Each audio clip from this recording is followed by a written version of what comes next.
शाहाबाद की ज़मीन पर चिराग पासवान को उतारने का प्लान क्या बीजेपी का है, ये बड़ा सवाल है। और शाहाबाद को हासिल करने के लिए, शाहाबाद को साधने के लिए, शाहाबाद की सीटें जीतने के लिए क्या भारतीय जनता पार्टी को उपेंद्र कुशवाहा से ज़्यादा चिराग पासवान पर भरोसा है? और इसीलिए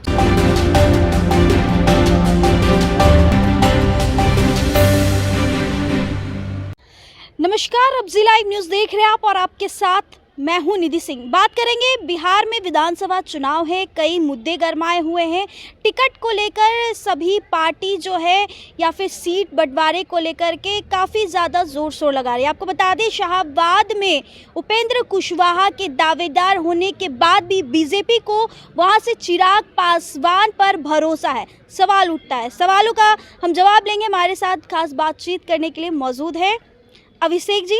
सबसे पहले तो ये बताइए कि चिराग पासवान पर भाजपा ज़्यादा भरोसा जता रही है। हाँ, देखिए, शाहाबाद वो इलाका है निधि, इसको दर्शक भी याद कर ले, दर्शकों के जेहन में ये बात होगी। शाहाबाद इलाका मतलब बिहार के कई लोकसभा सीटों का इलाका, विधानसभा सीटों का इलाका।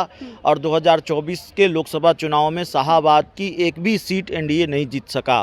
उपेंद्र कुशवाहा खुद काराकाट की लोकसभा सीट हार गए। आरा केंद्रीय मंत्री थे आर.के. सिंह, वो अपनी सीट हार गए। ऐसे ही कई सीटें, शाहाबाद की, सासाराम सीट हार गई, बक्सर की सीट हार गई एनडीए। तो जाहिर तौर पर शाहाबाद वो इलाका रहा जहां शाहाबाद की एक भी सीट नहीं जीत सकी। भारतीय जनता पार्टी के अंदर या एनडीए के अंदर बेचैनी इसी बात की है कि, और शाहाबाद को माले का गढ़ माना जाता है या इंडिया गठबंधन का गढ़ माना जाता है। हालांकि शाहाबाद की एक विधानसभा सीट पर जब उपचुनाव हुआ तरारी में, तो वो सीट बीजेपी के खाते में चली गई और सुनील पांडे के जो बेटे हैं वो चुनाव जीत गए। लेकिन चुनौती बड़ी है शाहाबाद इलाके में। और कमाल की बात यह है, बहुत दिलचस्प मामला ये है कि उपेंद्र कुशवाहा का इस इलाके में बहुत प्रभाव माना जाता है। एनडीए अगर सीट हार गई शाहाबाद की, तो उसका कारण ये बताया जाता है कि भाई उपेंद्र कुशवाहा के साथ बीजेपी के लोग खेल कर रहे थे, इसीलिए उपेंद्र कुशवाहा के समर्थकों ने बीजेपी के कैंडिडेट्स के साथ खेल कर दिया, एनडीए कैंडिडेट्स के साथ खेल कर दिया। और इसलिए भीतरघात दोनों तरफ से हुआ। इसलिए उपेंद्र कुशवाहा डूबे तो डूबे और बीजेपी को भी ले डूबे। लेकिन शाहाबाद के इलाके में उपेंद्र कुशवाहा की पकड़ मानी जाती है, उनका प्रभाव माना जाता है उस इलाके के वोटरों पर। लेकिन कमाल की बात यह है कि जो अंदर खाने से खबर निकलकर सामने आ रही है, चिराग पासवान शाहाबाद के इलाके से अपनी सभा करते हैं, शंखनाद करते हैं, 2025 के विधानसभा चुनाव का शंखनाद करते हैं।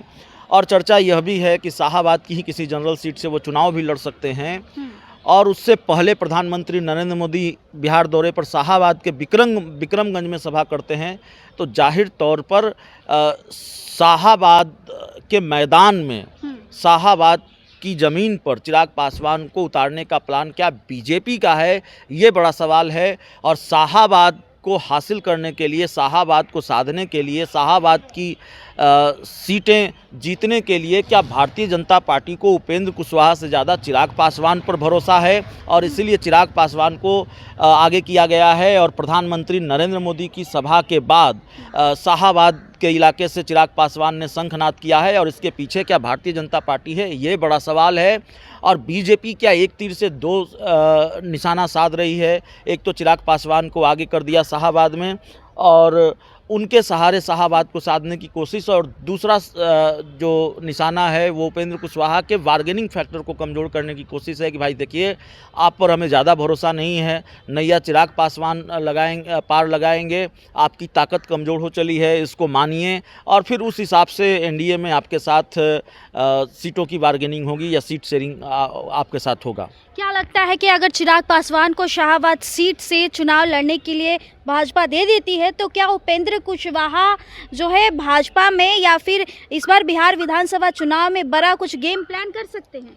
देखिए, उपेंद्र कुशवाहा के पास बहुत मुफीद विकल्प नहीं है, लेकिन राजनीति में कोई विकल्पहीन नहीं होता। विकल्प तो है उपेंद्र कुशवाहा के पास, लेकिन वो एनडीए छोड़ेंगे नहीं छोड़ेंगे, इसको लेकर सस्पेंस है। अभी ऐसा लगता नहीं है कि अभी तुरंत वो एनडीए छोड़ेंगे। अब उन्होंने एक तरह से जो बयान उनके आते हैं, तो ऐसा लगता है कि एक तरह से उन्होंने सरेंडर भी कर दिया है।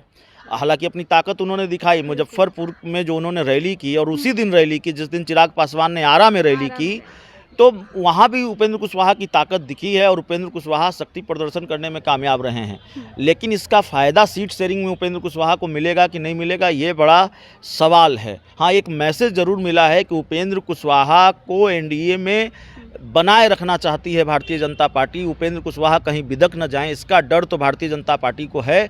क्योंकि आपने देखा होगा कि जब आयोगों का बंटवारा हुआ, जब आयोगों का गठन हुआ, तो चिराग पासवान की पार्टी के हिस्से भी एक कुर्सी आई, जीतन राम मांझी के हिस्से भी, उनकी पार्टी के हिस्से भी कुर्सी आई, इनके रिश्तेदारों को आयोग का अध्यक्ष बनाया गया, जेडीयू बीजेपी के हिस्से भी कुर्सी आई। लेकिन उपेंद्र कुशवाहा अकेले एनडीए में रहे, जिनको कुछ नहीं मिला।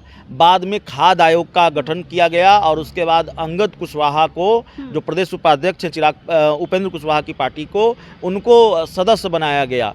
तो एक तरह से उनको भी हिस्सेदारी देकर उपेंद्र कुशवाहा की नाराज़गी दूर करने की कोशिश भारतीय जनता पार्टी ने की।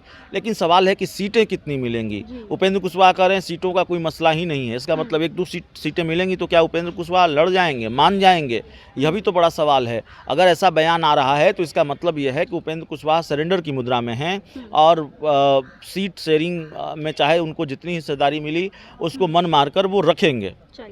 चलिए, सीट शेयरिंग की अब खबरें जो है चल रही है, क्या उपेंद्र कुशवाहा को भाजपा यानी एनडीए में जितनी भी सीट मिलेगी क्या वो खुश हो जाएंगे? लेकिन फिलहाल जो सवाल थे इस मुद्दे पे हमने खास बातचीत की। तो कैसी लगी कमेंट में अपनी राय ज़रूर दीजिएगा। बहुत बहुत शुक्रिया।